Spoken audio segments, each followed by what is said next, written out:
Can you hear me? All right. Good morning, fellow Toastmasters. It says unmute to start speaking.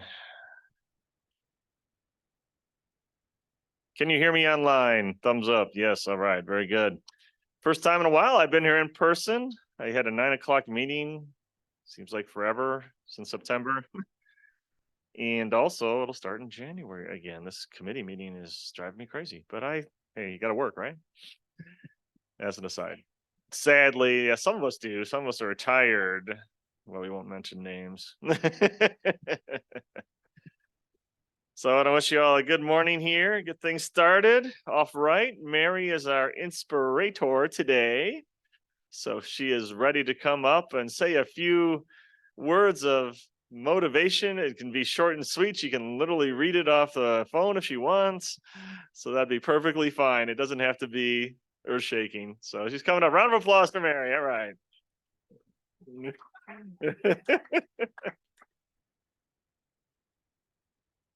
You come right up here. I'll turn over the lectern with a handshake, and then you go ahead and say your. We all your dreams can come true if we have the courage to persuade them. Awesome. Walt Disney. Awesome. Walt Disney definitely did a lot of stuff, so he inspires a lot of people still to this day. Thank you, Mary. And our Toastmaster of the day is Jill Roaring. But before I have her come up, she's organizing. Do we have any announcements from anybody? I think we had some. Let me look at my text here. There's a bunch of dates here. Yes, on the 2nd of December, Les has an annual ugly sweater party. So if you haven't seen that, you can reach out to him and he could definitely point you in the right direction to his house. I know a number of us have gone over the years.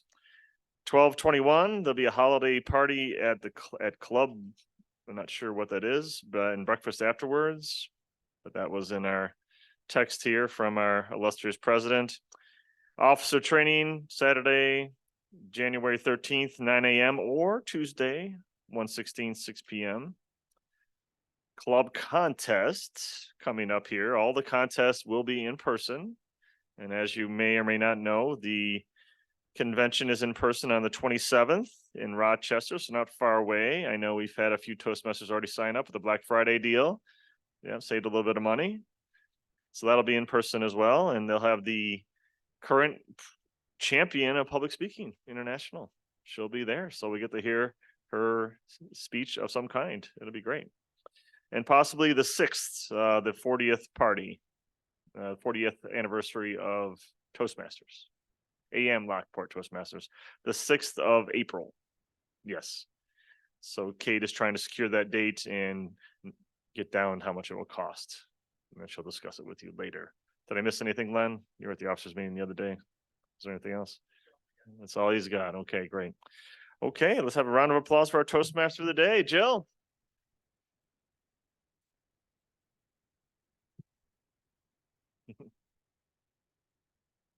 Thank you, past president, Dr. Gerald.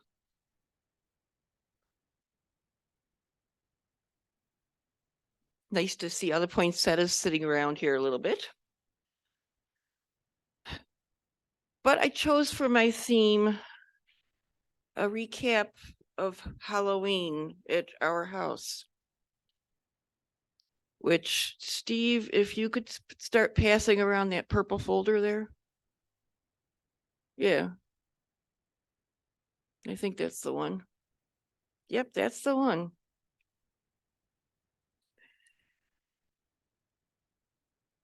Kind of a weird theme for the end of November, but hey. But that is, the purple folder is pictures of our Halloween extravaganza, a very minuscule grab of pictures from it, but enough to give you the idea that it's worth coming to see. First, I will bring up our job holders. And from what I can tell, everybody, I did everybody was fantastic about confirming and everything this week. Thank you, everyone, and even volunteering for open spots. Our word master, our master grammarian, Jackie. Give us a word. Good morning, ma'am. Good morning. I will be paying attention to grammar, to ahs and ums, and also listening for use of the word of the day, which is an adjective, pensive, engaged in, involving, or reflecting in serious thought. So let's hear good usage of that this morning. Thank you. All right. We will have pensive thoughts about Steve and Mai's project. Our jester, David Jones, online. Give us a joke, David. I got a whole bunch of jokes for you. I was very pensive and I kept the Halloween theme. So what do you get when you cross a vampire and a snowman? Frostbite. Oh, What do skeletons order at a restaurant? Spare ribs. You never know. oh. What was the witch's favorite subject in school? You should know all of these, Jill. You guys love it. Spelling. Spelling for the witches. This was an easy one. What do you get when you drop a pumpkin? Squash. A mess. Squash. Yes, couple pumpkins are more. squashes. Where do ghosts go on vacation? Malibu. Oh, And finally, this one's for Marty. Where do ghosts buy their food? At the ghostery store. There we go. what was the answer? The ghostery store. The gross. Ghost. Thank you, Madam David. Toastmaster. Definitely some wonderful jokes. Our timer is Mark Campos. Thank you, Madam Toastmaster, fellow Toastmasters, good morning. My job is to keep us on the straight and narrow in terms of adhering to our time parameters. Speeches are typically 5 to 7 minutes with a 30-second with a 30-second buffer, yes, unless you tell me otherwise. Evaluations 2 to 3 minutes with a 30-second buffer, and table topics 1.5 to 2 minutes with a 15-second buffer. I will spotlight myself and change my background to green, yellow, or red based on the situation. Madam Toastmaster. Thank you, Mark. And our quiz master, Nancy Ferry, who is already on her way up here. Thank you, Nancy. My role today is to make sure that you're listening, and then I will ask questions at the end, doing one of those pop quizzes, maybe. Don't get too pensive today, or you might get into your own thoughts and not be listening to what other people are saying. So do both today. Thank you, Nancy. Hopefully there are not many difficult questions, or that people pay attention, both. Steve has always loved Halloween. It's one of his favorite holidays. And since being with him, it has turned into one of my favorite holidays. And we go a little nuts around our house. And it's started to get quite a bit of knowledge in the village, even though we live in what in the off season is an off the way place.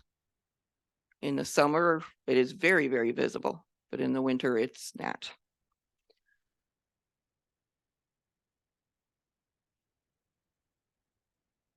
When we started this, we were lucky to get one trick-or-treater. They didn't want to come back all the way to the door of the house, which is about 100 feet from the road. Quite a ways for you people in the city here. But that's the way it was. We just didn't expect any, so we got candy we liked. That's always the important thing to do. Buy candy you like. We've been expanding on this last couple of years. We actually opened it to the public to walk through a few years ago. And I'll start giving you what's happened with that stuff, numbers, since then, after we do table topics. So Eric, are you here? Is Eric here? Yep, I'm here. Okay, Eric has table topics. We have full speaker comprehension, so just 3 questions, 3 people. There you go. Perfect. Perfect. Thank you very much, ma'am Toastmaster Jill. Good morning, everybody. Happy post-Thanksgiving. Hope everybody ate a lot of food, and I must say Mother did a lot of cooking, so my job was to go and eat. So anyway, post-Halloween thoughts. And I know one person who I can call on that maybe isn't or is a fan of Halloween, and I'm looking at Joe Budnick from the corner of the room. So Joe, would you like to come up and do a table topics question for us?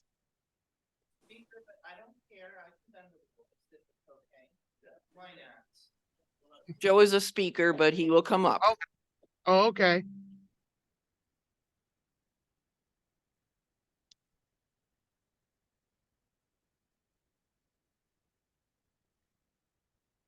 Good morning, Joe. Good morning. Good to see you. You Good too, to Eric. see you. Mhm. Thank you. Now, Joe, you like Halloween, or don't you like Halloween?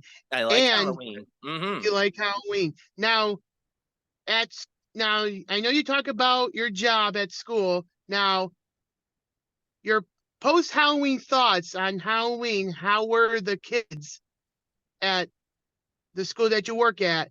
How would you say the Halloween typical day was?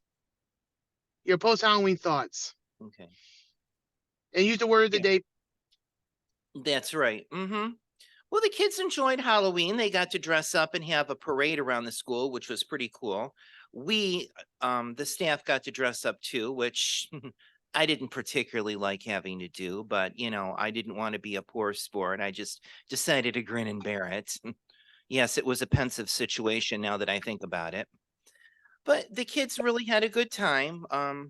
Some of the kids that we have in our class can be a little difficult to say the very least. So they were a little bit wound up that particular day, and we had to take extra steps to calm them down and stay focused. Yes, we can have fun today, but that doesn't mean that we trash the room. But the kids had a good time. The staff had a good time, and I'm lucky to be an Merit because I made friends with some of a couple of the teachers and teachers' aides in that particular school, so that when I started in the fall this particular year, I was literally welcomed back with open arms, which is really nice. So we're a good team. We all work together and really love working with the kids, even though they can be a challenge. And the kids really had a good time for Halloween, and so did we. So did the staff. So are we on yellow or green yet, or? Okay. But yeah, we had a good time. And what did I dress up as? I think they just gave me a pair of horns or something and I put on my head, and that was it. That was about it. Yeah. So that was basically it. So the kids had a good time. We had a good time, and it was a good day. Thank you, Madam Toastmaster. Thank you, Joe. All right. I'll pick a one on Zoom. Carol Ann, are you available for table topics? You're on mute, Carol Ann.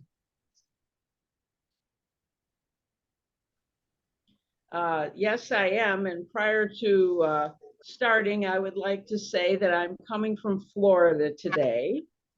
However, I'm in the Villages. Yesterday, we woke up to 37 degrees. Ooh. And so, but it's supposed to be in the 80s the weekend, and we're going to be back home then. Oh, Yeah, bring that 80 degrees weather to us. right. So Okay. Carol Ann, so basically what I'm going to do on table topics is post Halloween thoughts. So what's your reflection on Halloween this year at your house, Carol Ann? We always have quite a few come to the door. In fact, this year it was close to 100. And I am assigned to hand out the candy usually. And I also have to keep track. My husband's very particular that he really wants to know how many people come. And at our front door, there's in the hallway, there's 2 steps to go down to the front door. So it's kind of, we usually have the candy kind of up the 2 steps. So every time the doorbell rings, you grab the candy and go down the steps. And I think the biggest challenge is you glance out the door and count how many are coming to the door. And all of a sudden you have a certain number of pieces of candy, and you notice there's 4 or 5 that kind of snuck in behind as you were counting and turned around to get the candy. But I do enjoy seeing the different costumes of the kids. And a challenge one of our friends had when he took his little boy out this year was he had one of those little pumpkins, and he wanted to empty it out into a bigger bag for him when it got heavy, but the little boy wouldn't give up his pumpkin. Actually, turning off of this topic, the word of the day was used when we got married concerning our wedding pictures. One picture they took of me prior to the wedding, I had to be serious because he says all of them, everyone's smiling, but it's nice to have a very pensive picture. Mr. Table Topics Master. Thank you very much, Carol Ann. All right, who can I pick on next? Sylvia, do you have a role? All right, Sylvia's coming up to the plate.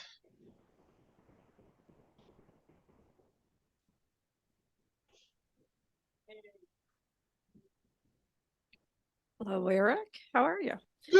Good, Sylvia. How are you today? Fine. It's Thursday of the week. Yeah. Now, Sylvia, in the past, my family has done handing out hot chocolate packs to the kids instead of traditional Halloween candy. And we also hand out cutout cookies as well, which I thought that is pretty ideal that my parents came up with. But do you like to hand out either candy, or do you want to hand out hot chocolate packs? So it's kind of a persive question, if I got the word of the day Oh, the right. look on my face. I'm doing a pensive thought on this. This is really a deep thing. Well, unfortunately, since I've been married and had children, I had not given out any candy because where I live, there's no sidewalks. So I always had to take the boys, my 2 boys, into town of Gasport or the Lockport, or we went to see my sister-in-law in North Tonawanda. Yeah, I know, North Carolina. That's what I feel like I should be today. So I would actually like candy. That's the traditional to me. Candy, popcorn balls, pencils, I had a few people when I was growing up started giving out change because they ran out of candy. You get the pennies, nickels. I thought that was really cool. Then, as you get older, I do like giving out the candy. I don't know about hot chocolate. That's a neat thought, though. I would never. It'd be expensive, though. So, you used to get the big bags at the 150 bars in there and give them out. And then one thought was when I was walking up here, you're talking about Halloween is when I was growing up, my brother and his best friend decided to take me trick-or-treating that year. And they wanted to go from our house to my aunt's house, which was about 13 blocks away, going one way. But we had to go each block. So I get tons of candy. And after I thought about it, why they wanted to go to all these houses, I had to split it 3 ways with them. So thank you, Mr. Toastmaster, Table Topics. Thank you very much, Sylvia. All right, Madam Wordmaster, do you have our word of the day? How do anybody use it? Yes, sir, Mr. Table Topics Master. All 3 of our competitors use the word of the day. Thank you very much, Jackie. And could I have a timer's report, please, Mr. Campos? You certainly may, Mr. Table Topics Master. All 3 contestants qualified. Joe at 139. Carol Ann used every available second, 214. Never a doubt. And Sylvia, 159, Mr. Table Topics Master. Thank you very much. So please cast your ballots for Joe, Carol Ann, or Sylvia. And Glenn will have it on Zoom, and someone will collect the ballots in person. Ma'am Toastmaster, I'll turn things over back to you. Thank you, Eric. Now, in my eagerness to get to Halloween, I left out our quote master, Marty. Can you stop eating your breakfast long enough to come bring us your quote that you volunteered to give me last night? Morning, Madam Toastmaster, fellow Toastmasters. I do have a couple quotes. First one, there is magic in the night when pumpkins glow by moonlight, author unknown. Second, when witches go riding and black cats are seen, the moon laughs and whispers, 'tis near Halloween, another author unknown. Madam Toastmaster, back to you. Those were wonderful, Marty. And I really did bad here. And I did not announce our general evaluator, Dr. Gerald Stevens.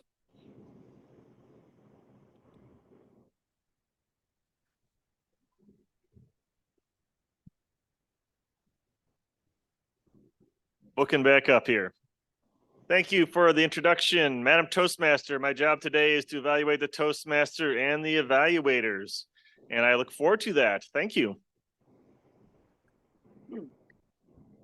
Thank you, Dr. Gerald.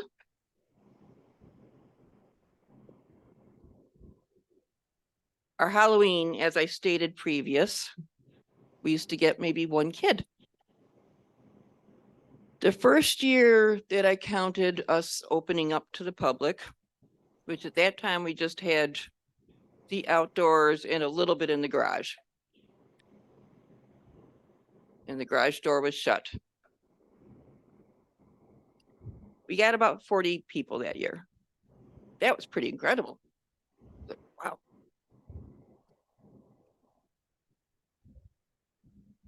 Last year,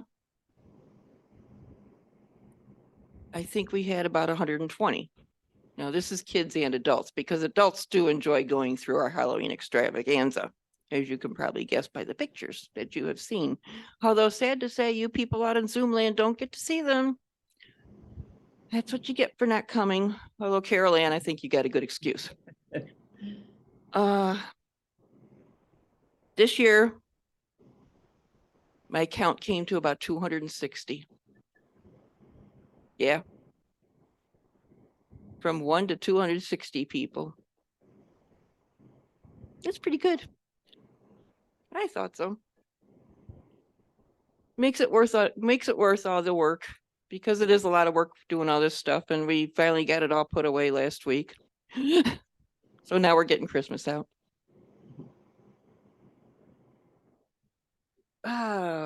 We'll go into our speaking portion now. Our first evaluator is Mike Florio, who is going to be evaluating Dave Licata. Mike volunteered to be an evaluator very quickly when it became obvious that Phil wasn't coming. Madam Toastmaster, fellow Toastmasters, I don't believe we have any guests this morning. David will be speaking from the Pathways Innovative Planning, Level 3 elective, Connect with Storytelling. It's 5 to 7 minute speech, Len. Once Upon a Time is the title of the speech. I'm sure we'll have a very pensive story from Dave. Mr. Licata.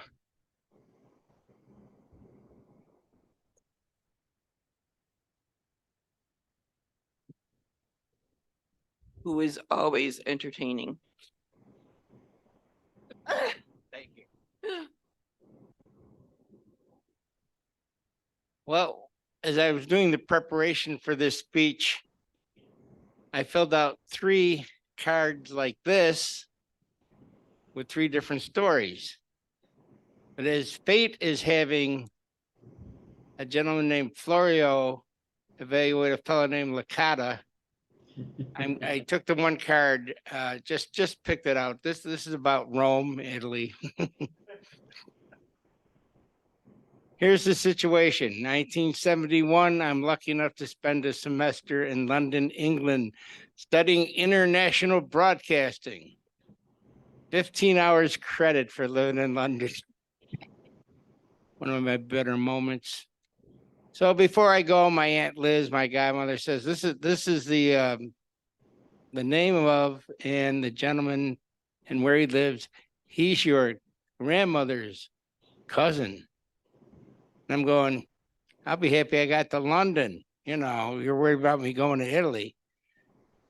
But when Christmas vacation time rolled along, we went down to the National Union of Students office in London, which has amazing airfare.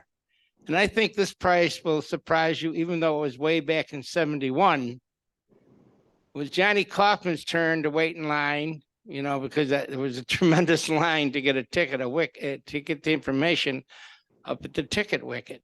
So I was resting on a radiator, and John was up there at the wicket, and he calls back over his left shoulder and he says, London, Rome, $31.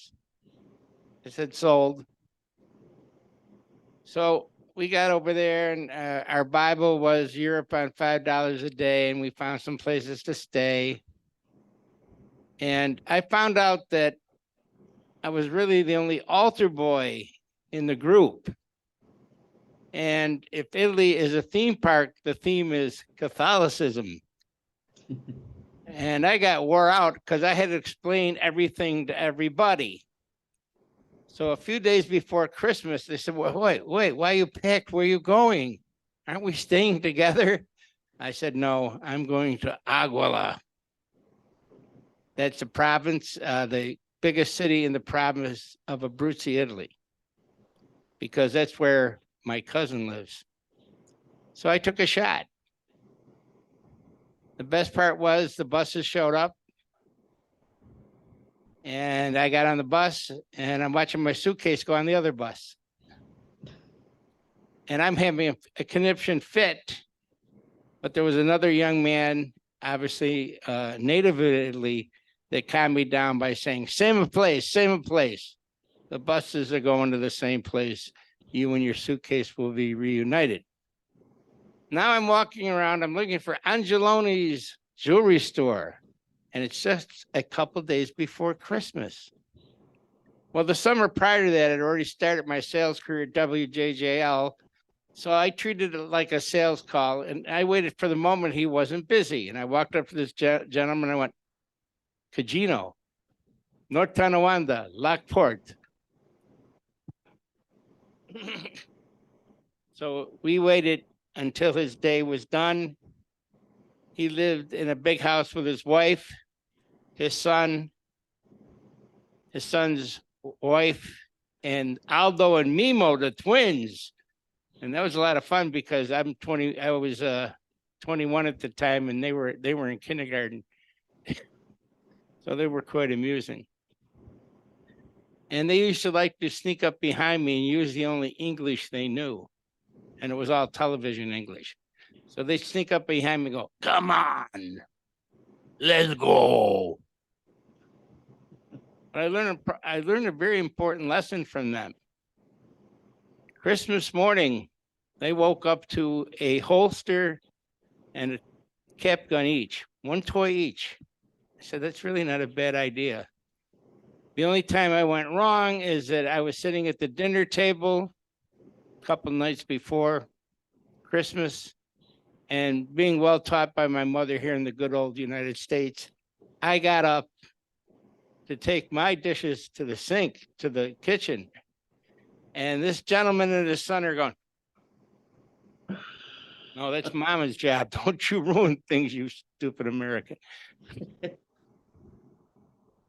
So we went to Mass, Christmas Day Mass. I met some more relatives there. The priest spoke English, so that was a big help. But it was beautiful that I found relatives in Italy at this big holiday, Christmas, because I always spent Christmas with family, and that I pray that never changes. And my son Paul is going to make the family larger when he gets married, because after all, the man's engaged. So we're looking forward to bigger things. But the highlight of the trip was I was getting ready to go back via bus to Rome to get on with my trip to Florence, because I wasn't going to Italy without seeing Florence. And the phone rang, and the daughter-in-law of this gentleman, who had spent time in the United States, she was my translator. And she's on the phone. I said, and I don't know what made me say it. I said, who is that? He goes, "It's your aunt." Now, I'm not all that good, like a lot of my people of Italian extraction that know much more about their families than I do. I never knew my grandfather had a sister. She sees me and she goes nuts, because I look like her brother that she hadn't seen in forever. So I'm over there in 1971, and he come to America about 1911. And she had grandchildren that were my age, which would have been more fun than Aldo and Mimo. What I remember most about the trip is there's a moment every Christmas Eve where you just walk outside and it's so peaceful, so quiet. Stars twinkling in the sky. And much to my joy, I got the same feeling back in Aguila that day that I took the Aguila bus. Thank you so much, Madam Toastmaster.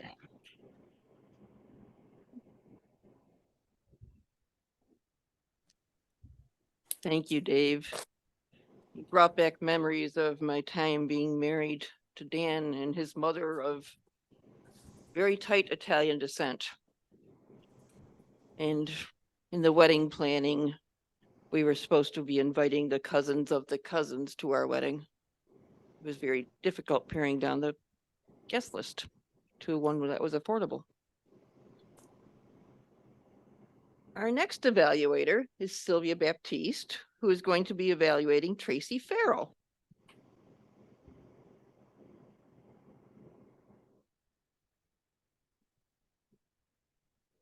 Tracy is working in Pathways Persuasive Influence Level 2, understanding your leadership style.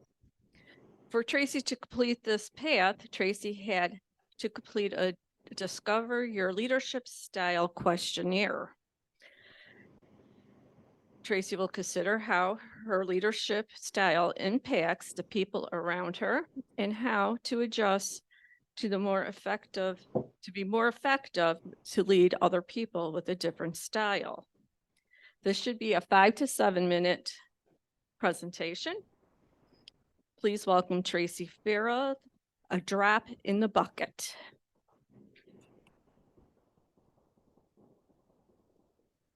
Thank you, Sylvia. Fellow Toastmasters, Mother Teresa once quoted, "We ourselves think that what we are doing is just a drop in the ocean." But if that drop were not in the ocean, I think the ocean would be less because of that missing drop. So recently I've been working on my leadership style, and not surprisingly, I came up with ethical leadership. And the only reason I say it's not surprising is because in my job, New York State demands that I assess everybody fairly and equally across the board. In fact, assessors are one of the few civil service jobs that are required to take in the ethics course every few years. The odd thing is, New York State could care less if I assess everybody wrong, as long as I assess them wrong equally across the board. In fact, if I assess everybody in the city, 25% less than what their full market value is, the public's happy, and municipalities are happy because nobody's complaining. New York State's happy because everybody's assessed fairly. But what people don't understand is they're paying the same taxes if I assess them 25% below market value or at 100% of market value. And the difficult decision is we assess at 100%, even though this gives people understand what their assessment is, and it gives them the opportunity to complain about their assessment or grieve them. So basically, what I'm saying is New York State wants to we have to be fair all across the city. And that falls into a lot of human error and bias. And we want to take that out.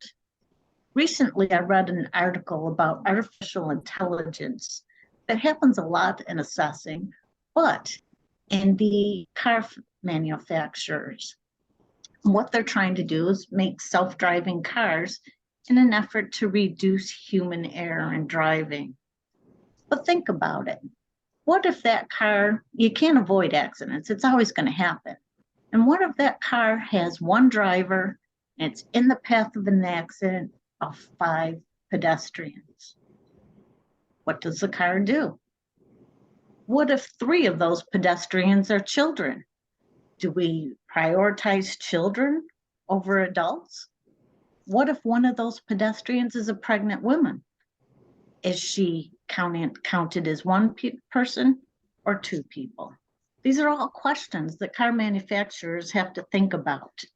But we all know they're going to prioritize the driver of the car. Because how do you sell a car if it doesn't prioritize the driver safety? And then there's also artificial intelligence in authors. There's an author in Medina who I was talking to. I go to a book club in her store. And when she writes a book, she uploads it into the computer. And instead of an editor, there's a computer that spits back all of those edits for her. And that's fine and dandy, it helps. But what her and other authors are concerned about is what happens when artificial intelligence becomes so good that they can take a couple of those books and learn how that author writes, and eventually spit out one of that author's books without any input from the author. Are these ethical challenges?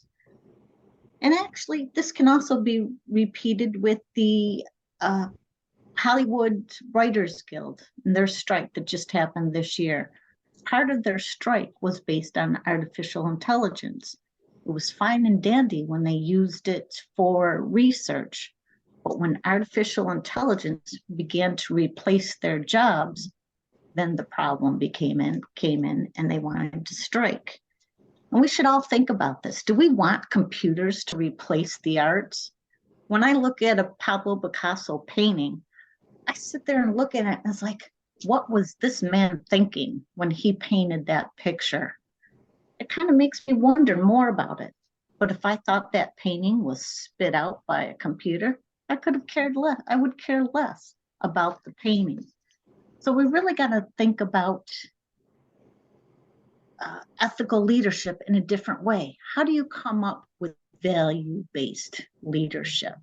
And I can only give you one example of how it would work in my job. And I don't know how it's going to work in other jobs. But an example is, I have to assess everybody equally, but inevitably, somebody's going to complain about their assessment. It ends up in court. And what do?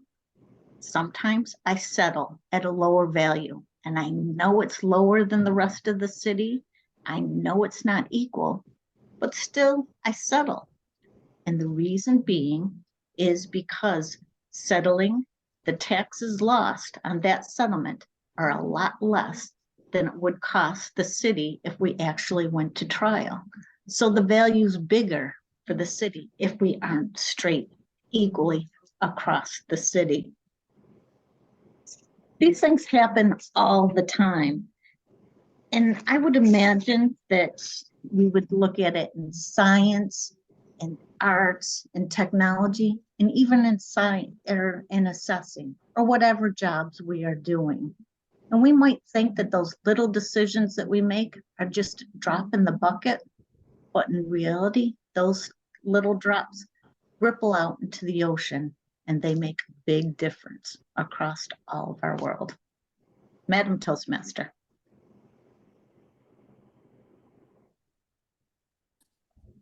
Thank you, Tracy. It was a drop in the bucket.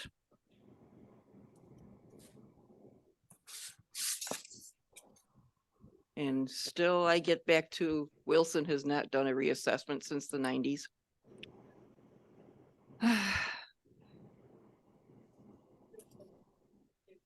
And I think are we muted? It No. says unmute to start speaking. Okay, all right. All right. Our last speaker is Joe Budnack, who is being evaluated by Margot Sue Bittner. Margot, tell us about Joe's speech. So this morning, all three speakers, Dave, Tracy, and Joe, work for the winery at Margin Manor. So poor Joe is the one who got the short straw and has to be evaluated by the boss. I apologize, Joe. He says he doesn't mind. Yeah, we talked about it. But at the same time, as the boss, anyway. So Joe is giving the evaluation and feedback speech. So technically what he's supposed to do is give a speech today. I will give him some feedback, and he's supposed to give the same speech in the future, applying whatever it is I told him, or not, or coming up with his own solutions in any case. So it is a 5 to 7 minute speech, Mr. Timer. His title this morning is "This is Not a Drill." So Joe Budnack's speech is "This is Not a Drill."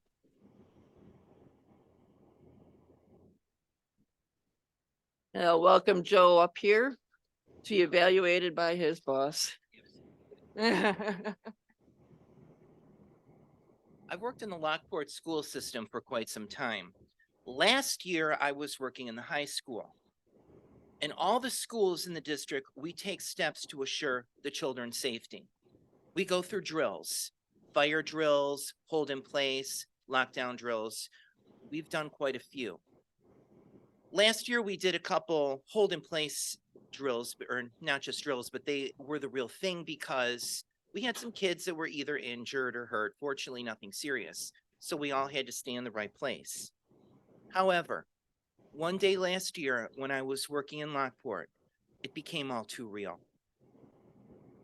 It was a Thursday, as I recall.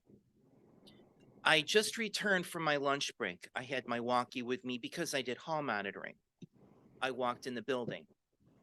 All of a sudden, I hear on the walkie, "Lockdown." I'm thinking to myself, I don't recall us having a drill. And then I hear the principal saying, report of shooter in school. They say your whole life passes in front of your eyes, and that really is true. I stood there literally frozen with terror. For all I knew, there could have been someone standing around the corner with a gun. So in a matter of seconds, I'm thinking to myself, and this was more than pensive, trust me. Should I leave the building, go to my car? But then I'm thinking, there's windows on the second story, someone could see me. And then I remembered the stairway that I came, next to the room, next to the door that I came in, leads to the teacher's lounge. I immediately said a silent prayer on my lips, ran upstairs to the teacher's lounge. I knocked on the door. Some of the teachers that were in there, they saw that it was me and they saw that I was alone and they let me in. They weren't supposed to do that, actually, but they did. Came inside, went into the bathroom, and I was with another teacher, a social studies teacher. I said, I didn't even know we were having a lockdown. I just came in the building. He said, they just initiated it. So the two of us are in there silent. Both of us are scared to death. The teacher that I was with was on the phone, the cell phone, texting his brother-in-law, who was a state trooper. He informed me everyone was safe, that this was a phenomenon called swatting. Let me explain to you, for those of you that don't know what swatting is. Swatting is a harassment technique. It's an act of deceiving an emergency service into sending an emergency service response team through filing a false report to someone's address. And that's what it was. At least 34 schools in the area were hit with this phenomenon. There were several schools that were on lockdown. So I thank God that everyone was okay, that there was no real danger. After a while, the principal said, all is clear, but please stay in place. There is a hold in place while the police scan the building. We're in the teacher's lounge, and it was surreal seeing armed police officers come through the door holding automatic weapons. We had two kids that came to the teacher's lounge who were across the room. They were in a study hall, and they were absolutely terrified because they had no way of locking the door or barricading it. And this one girl is sitting there literally shaking and crying, and the teacher was holding her, calming her down. I called my mom. I didn't know if she would be worried sick about me, but she was out shopping that day and didn't hear about my adventure until I got home. It's like, Ma, you want to know the kind of day that I had?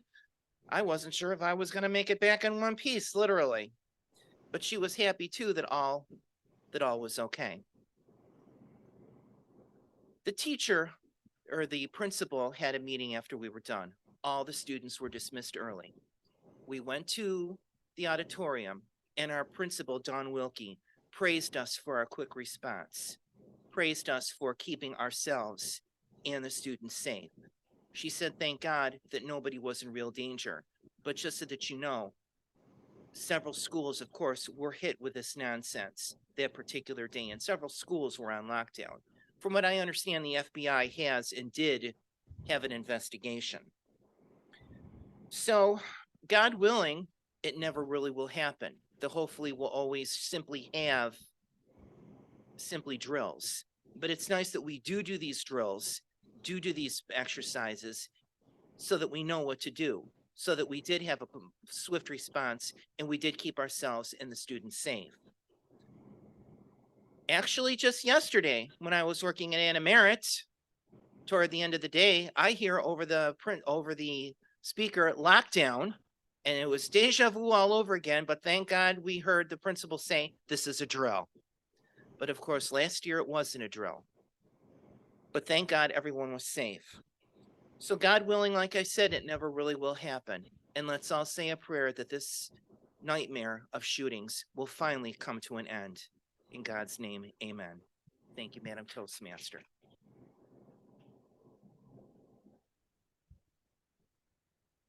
Thank you, Joe. And seeing as Mark is highlighted, let's have a timers report right away. Yes, Madam Toastmaster, I am pleased to report all three speakers qualified. Dave with a little help from the buffer at 7:07, Tracy at 6:32, and Joe at 5:34. Madam Toastmaster. All right, you can fill out your ballots for Joe, Tracy, or David. The drill thing that Joe was just describing made me think of a few years ago, what the criticism of and the fear that they were having lockdown drills in schools. But I think back to when I was young, and Joe and Mary would not know this, and Eric won't. But how we had duck and cover drills. Yes, and all the shaking heads. If in event of nuclear attack, we were supposed to duck and cover under our desks. That is very futile in the event of a nuclear attack. At least in the lockdown drills, they are realistic. But in the event of a nuclear attack, no, the duck and cover would not have done an awful lot of good. Especially since we are near Niagara Falls, which would have been a target because of the power plant. I remember being at Niagara University, everybody joked that we were target number one because it was such an institution of higher learning. Yeah, it was because it was right next to the power plant. So, on to our evaluation portion. First evaluator is Mike Florio.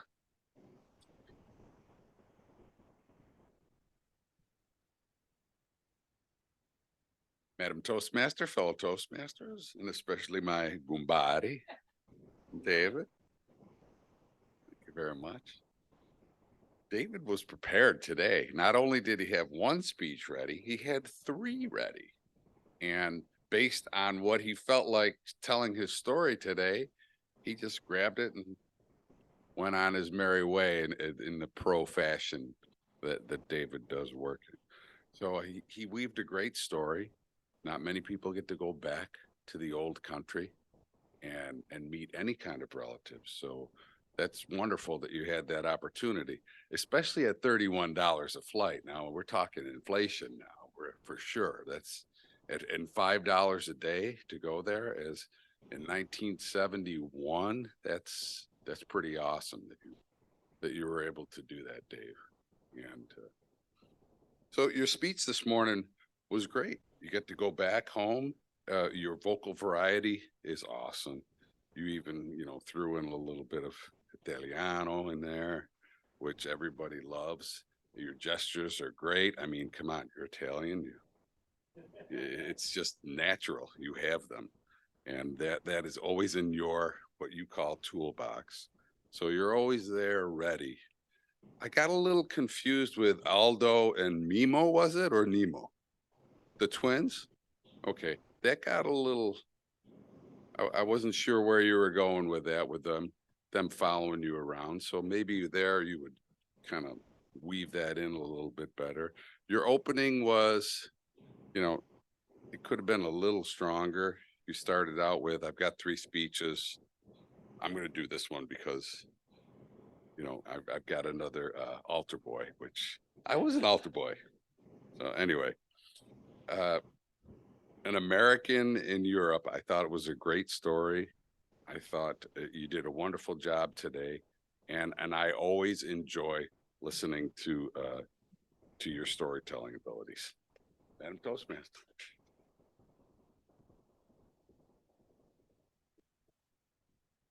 Our next evaluator, who is getting ready to make her way up here, is Sylvia Baptiste, who's going to tell us about Tracy's speech.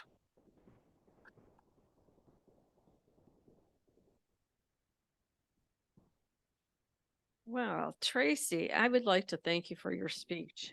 It kind of hit home with me working with the state of New York. I do many grants, and a couple of my grantors with the state, you can't make them happy no matter what you do. So kudos for you to do that. You had a great, strong opening. You started with a quote, and by doing this opening with a quote, you drew us in automatically. I was very interested to see where you were going with this. Hit a little small gestures, which you're on Zoom. We understand that. You're going to have the small hand gestures is the only thing we could see. If you stood up, I think we talked about that a couple times, you reposition yourself, you could have done bigger gestures or moved around a little more. I do not envy your job. I could just imagine the people calling you for every little thing when they receive their assessment in the mail. The only thing I would ask you to check doing this with Zoom is check your sound on your computer. You broke up a couple times and froze a little bit, not really noticeable, interruptive, but there might be something in the future that would be a longer time. Challenge yourself. Unfortunately, the only thing I came up with, because I wanted to hear more of your speech, is continue your next time you present, continue with it. Give us more information. I love that you used the car manufacturers as an example. That was very interesting to me. Yes, why wouldn't you not worry about the children in the back seat and worry about the driver? And your book club, you brought them into it. So we know what your hobbies are too. The eye contact with the camera, I liked that. I thought you did very well with that. The voice vocal clarity, like I said, it just broke up once or two times. And I hope that you do draw. I hope the next time you do talk, you draw more information to us, because like I said, I found it very, very interesting. Thank you, Tracy.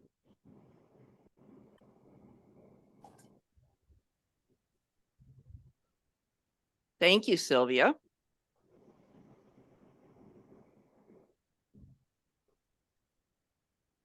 Can we have a timers report? Oh, one more evaluator. Thank goodness for the peanut gallery here. Margot Sue Bittner, who evaluated Joe Budnack.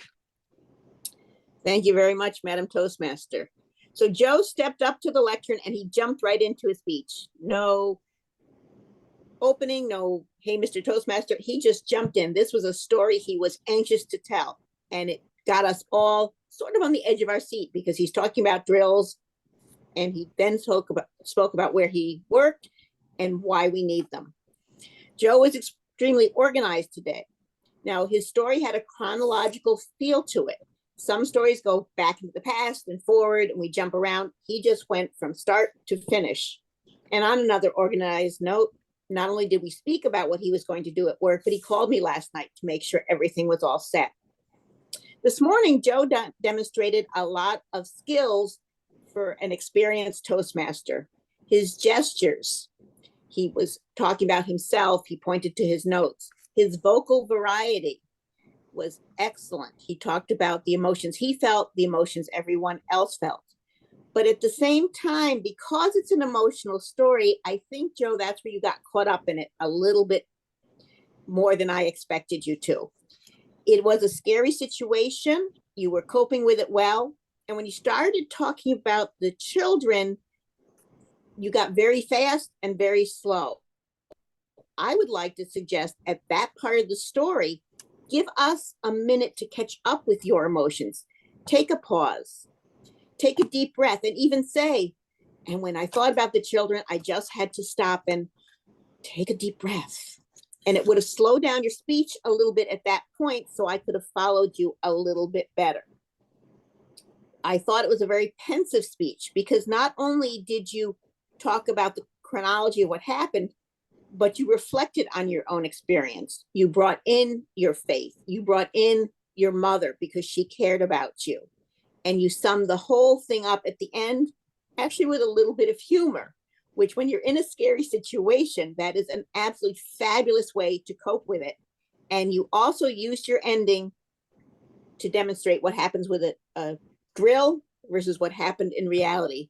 So you jumped in, you were organized, your skills, It was emotional, it was pensive, it was humorous. Thank you, Joe, this morning for reflecting on what happened. And I hope everything stays safe in the future. Madam Toastmaster. Thank you, Margot.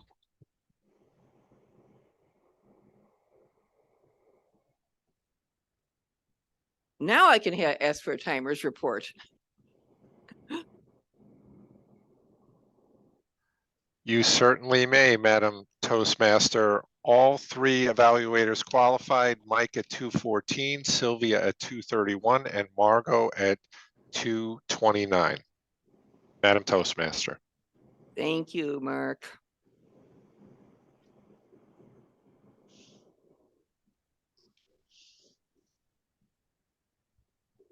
So we've had all our speakers, all our evaluators.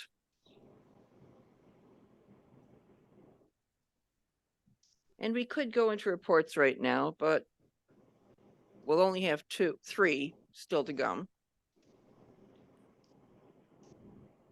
So I'll talk a little bit more about our Halloween extravaganza.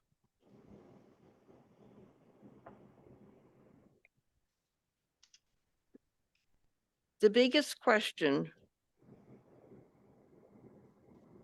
and it was in my last page of the book, the PowerPoint presentation that I printed out in our book form, was what to do in 2024. We got to make this a little bit different. And it's going to have to be the same somewhat, because you can only change so much, but we got to make it a little different to make people excited. We only bought one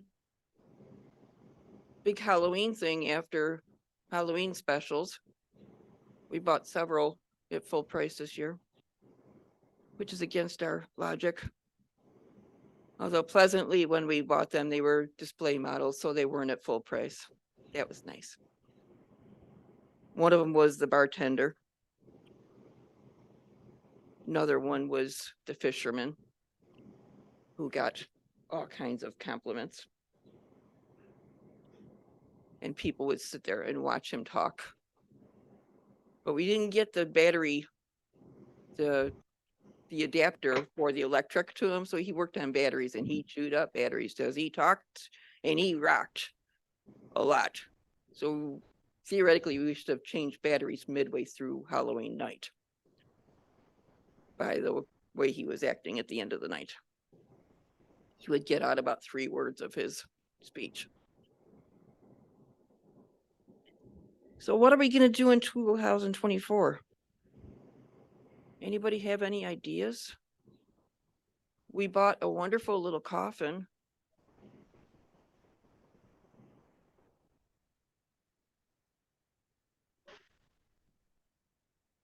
Oh, Dave says we should model our theme as a ghostly Toastmaster meeting. If we make a Toastmaster meeting out of all of this stuff, it is going to be scary.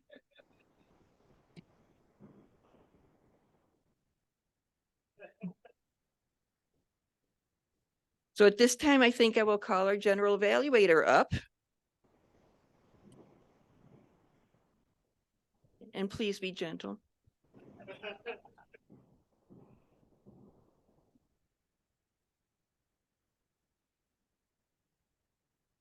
Thank you, Jill. So one of my duties is to evaluate the Toastmasters, what she was referring to here. She was organized. She came with material for us to look at. Since some of us may have not been able to go see her creation, her and Steve's creation, that was nice to see. So we were looking at the pictures. I know Mike and I were commenting in the back how detailed it was, and it makes me want to actually go see it next year. But then, so that's mission accomplished, I'd say. So that's a lot of work. You guys are impressive in the amount of work you guys do with all that. I feel like I do nothing in comparison. I need to step up my game. She was organized on Thanksgiving Day. She sent out an email That's awesome. Nobody does that. So good job, Jill. And then she signed up for the convention on the same day, even a little early. She found out that it was open. I was like, oh, wow, I should do it. But then again, I didn't do it. So we need to follow that example of being proactive. Great example, Jill. Today we started on time. She had plenty of filler, which is important. Some of the newer Toastmasters might not know we have a resource called Toastmaster in the Box. That is a great way to organize yourself for the meeting, and it actually says where to put the filler in when you're Toastmaster. Okay, talk about your theme here is really what filler means. I use that every time I'm Toastmaster. It helps me organize. So she did a great job with that. In general, I'd like to give kudos to the club. As always, we step up and fill in those vacancies that are needed. And why not? You're paying for the membership. You should take advantage of it. And you're here for a reason to improve communication leadership, or maybe just to have fun. And how can you not do that if you don't participate? So good job, guys. In regards to the evaluators, Mike did a great job recognizing that we had a veteran speaker speaking today. I think that's important to do that, even if they're not as senior as Dave. Maybe they're a DTM. It's a good idea to do that, because then it's like, okay, this person kind of knows what they're doing. And it's tougher to find material for those guys sometimes, right? But he did a great job. He had a couple pointers to enhance Dave's speech. Sylvia started, I would like to see Sylvia use a little more bread for the sandwich if we could. So she did her best. Again, Tracy is a veteran speaker to find things, but I think she did actually find some suggestions for her. So that was good. Just a little more positive in the beginning, a little more at the end is what I was looking for. But overall, I thought she had some good suggestions. Margot did a great job suggesting about the dramatic pause. So I thought that was something different than the other evaluators did. It's nice to do that because you got them on the edge of the seat already. You got a dramatic topic. It's like, oh, have a pause. Oh, this happened. And you're like, everybody's like, oh. They're leaning in a little bit to the speech. So a great job, Margot, with that. And also she used the word, which is always a great thing to do. So that is my evaluation of the evaluators and the Toastmaster. At this point, I believe, oh, she's coming back up. So we'll turn over everything to our Toastmaster to ask for the roles.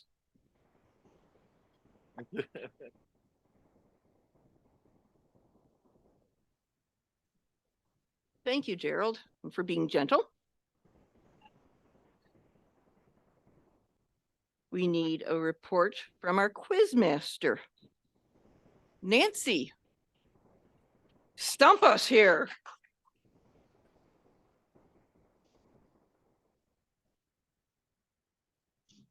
Thank you, Madam Toastmaster, fellow Toastmasters. I don't think I can stump this group. We mentioned 3 holidays today. We started off with Halloween. What were the other 2 that were mentioned? Christmas and Thanksgiving. So we're covered for the year. A lot of mentions of jobs. What was Eric's job for Thanksgiving? To eat, right? Dave mentioned on his Italian visit, Mama's job was?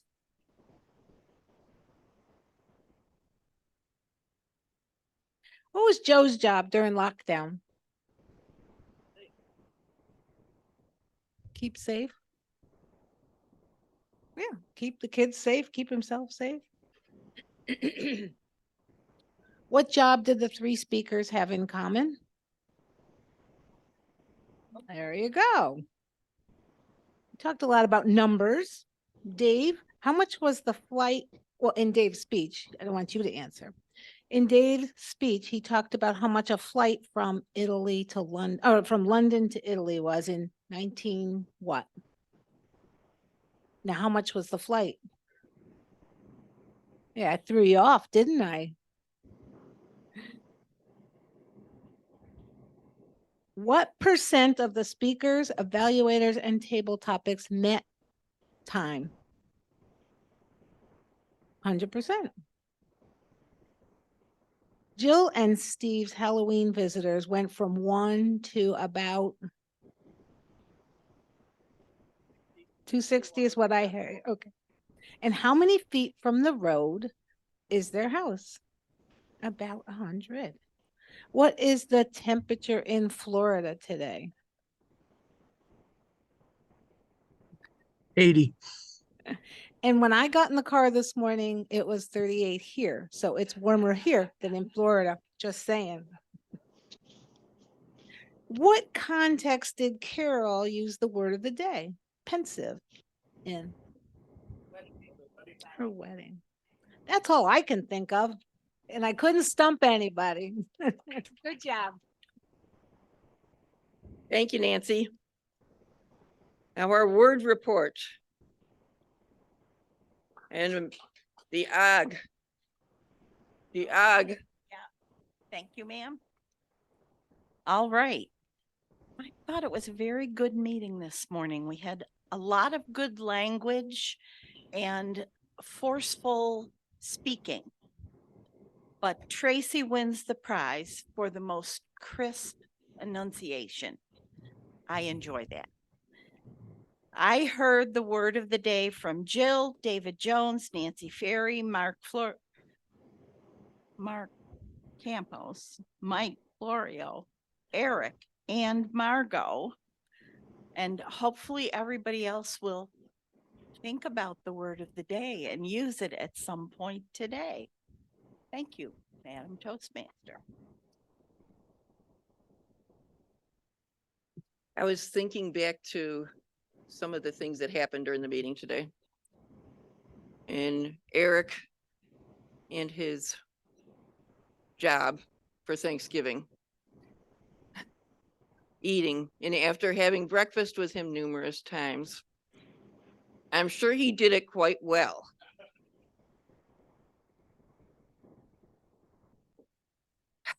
Yeah.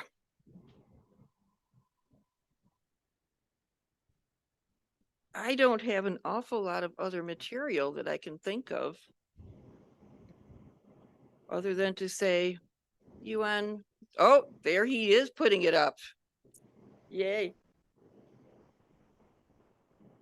It may or may not work here. My slideshow is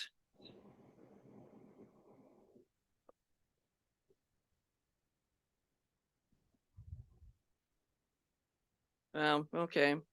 I've got the flash drive, but that probably won't make a difference either. Okay.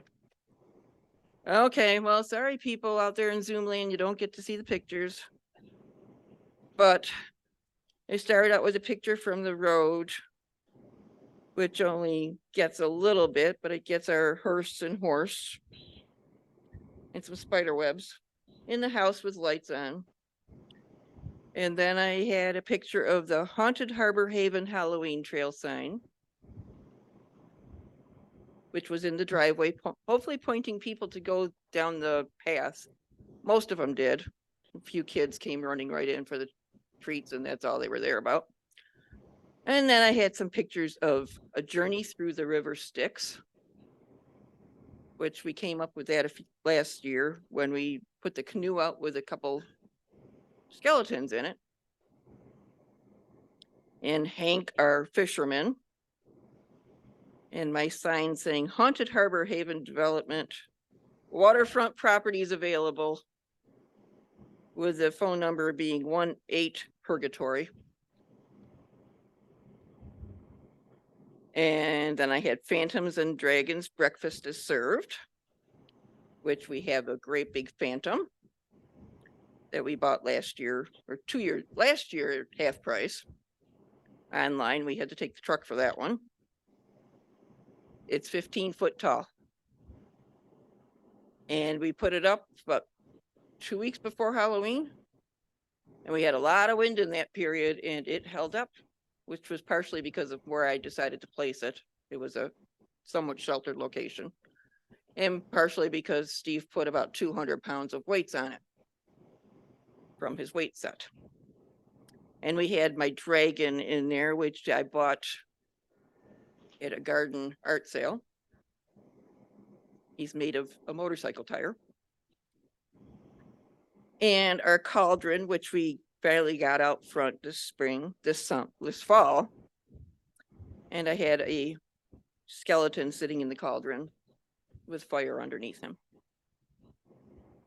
Was trying to figure out a way to make steam coming out of the cauldron, but that was beyond our abilities this year. Maybe we'll have to get some dry ice next year or something. Yeah, Steve says that'd be cool. I don't know where to buy it though. Mahar's. There we go. Yes. Okay. And then I had some pictures of the graveyard and Last Stop Cemetery, where our guests never complain. And one skeleton actually digging a hole for the body bag sitting next to him. He had a picture of our tent, which we decided to put up last year to give us more room to put more stuff out. Made it much less congested inside the garage. And it made it so that there was a way in and a way out. There was an actual traffic flow, where the year before, people would come in and they would be fighting each other to get back out again. So that and the sign with a for rent, 1 small bedroom apartment, neighbors are quiet. Our skeletons around the fire. Again, I got creative with twinkling orange lights. Those came when I found, back when Steve was about to go to Michigan back in August. I happened to look on the Home Depot website and they had a 6-pack of skeletons for sale. Everybody buys 6 packs of skeletons, right? The skeletons at Home Depot are cheap compared to every place else to begin with. But the 6-pack made them even cheaper. They actually came in and my dad took me up to get them in his vehicle because they wouldn't have fit in the car. So then everybody goes into what we call the patio part of the garage. We have the Dead and Breakfast Inn, which some of these signs are all pre-made and we buy them, but I did make the sign-in sheet with the name, address, and next of kin for your sign-in sheet. We actually had some little kids write some names in there this year. Yeah, Steve wondered where that came from. It was kind of hard to read them, but they obviously knew the intent of it. Wonder if their parents told them to stop. And Dean, the bartender, pouring drinks. He was one of our purchases this year. And one of our first significant purchases is what's called Death Row. And you have to see him move to see this. But he basically is on an electric chair. And he screams and it's pretty neat. People love watching it. It's amazing to watch the little kids just stare. They do that about a lot of stuff. Then you move out into the tent and that's where we have the actual funeral area. But who can have a funeral without having a wedding as well? And that's some skeletons that we had given to us a couple years ago. And I put a arbor around them this year. So it looked pretty good. And they have 2 spooks as attendants. And then we go to the what to do for next year. So that's all I got.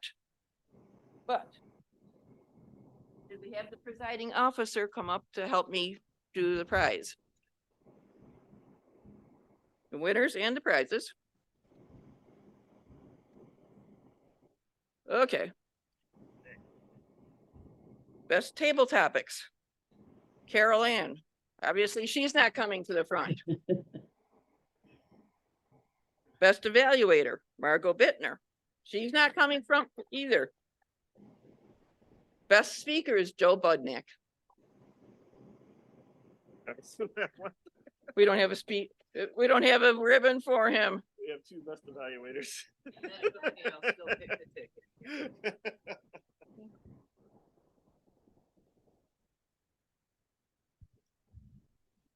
345-924. Check mine if you would, Mike. Better prices in. 345-924. There we go. Thank you, Joe. 924.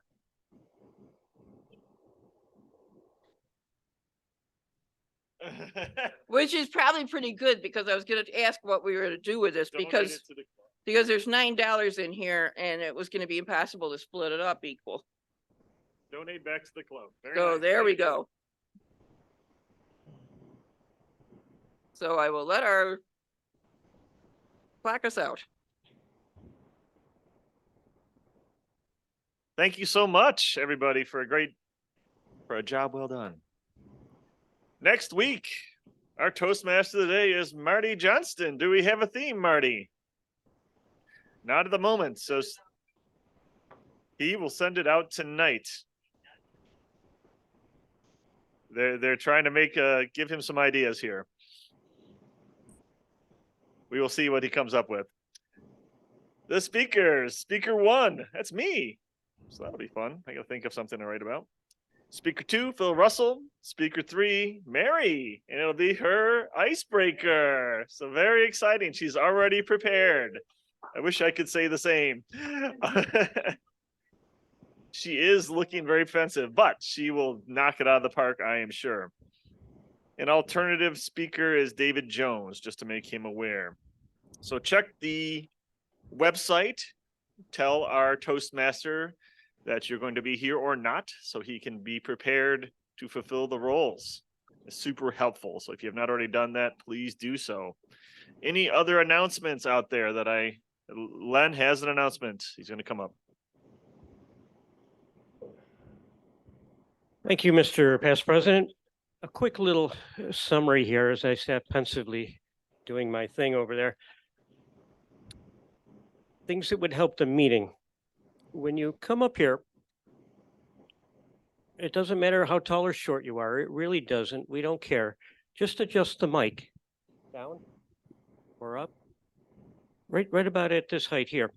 And you can't be a foot back and speak because then the people out in Zoom land can't hear you. Essentially, you should hear yourself coming through the speaker. Then you know you're at the proper distance between the mic. Very simple thing to do. Do those two things, adjust the mic and watch your distance to it. So make sure you can hear yourself.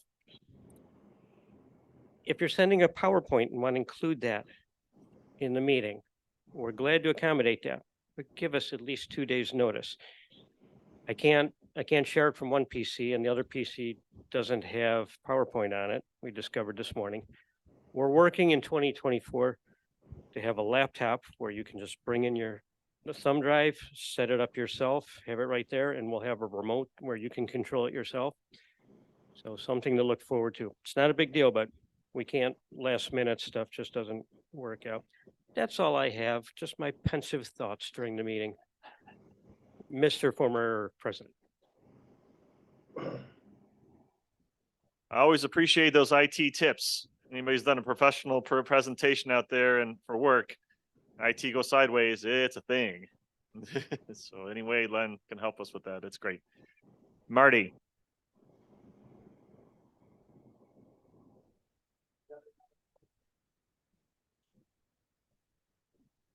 I didn't bring my phone up, but I did comment about it earlier. So I did.